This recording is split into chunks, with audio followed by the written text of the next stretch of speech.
नमस्कार, आप देख रहे हैं न्यूज टुडे और मैं हूं आपके साथ सपना ठाकुर। आइए रुक करते हैं आज की खास बड़ी खबर की ओर।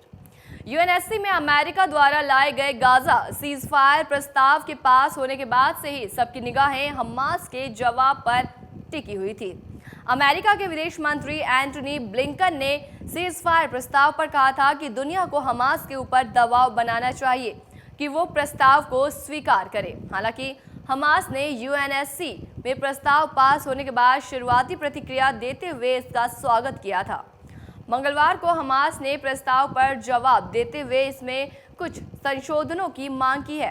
लेबनानी मीडिया अल मायदीन के मुताबिक वरिष्ठ हमास अधिकारी ओसामा हमदान ने मंगलवार को बताया कि हमास ने गाजा युद्ध विराम के लिए संयुक्त राज्य अमेरिका द्वारा रखे गए प्रस्ताव में मध्यस्थों के सामने 3 शर्तें रखी हैं।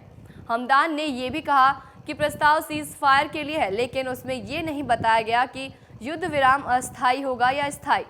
हमास के सीनियर लीडर हमदान ने बताया कि प्रस्ताव में जिन संशोधनों की मांग की गई है वे फिलिस्तीन के अंदर और बाहर मौजूद फिलिस्तीनी लीडरशिप के साथ चर्चा के बाद हुई है। हमास ने प्रस्ताव स्वीकार करने के लिए मध्यस्थों के सामने ये 3 पॉइंट रखे। हमास ने कहा कि ऑपरेशन अल अक्सा फ्लड की कामयाबी इस बात का सबूत है कि गाजा का शासन चलाने के लिए हमास सक्षम है। सीजफायर के अमल में आने के बाद हमास को गाजा का शासन चलाने में कोई बाधा न डाली जाए। गाजा में स्थायी युद्ध विराम हो और रेजिस्टेंस किसी भी परिस्थिति में अपने लोगों के अधिकारों से समझौता नहीं करेगा। हमास ने अपने तीसरे पॉइंट में ये साफ किया कि वे प्रस्ताव को लेकर हमास की पॉजिटिविटी को कमजोरी न समझा जाए। इसके सहारे इजराइल को आगे और ज्यादा रियासतें देने की कोशिश ना हो।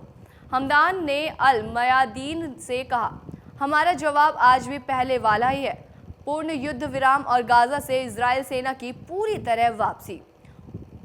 उन्होंने कहा कि हमास नेतृत्व किसी दबाव के आगे नहीं झुक रहा है और उसकी सकारात्मकता को कमजोरी न समझा जाए।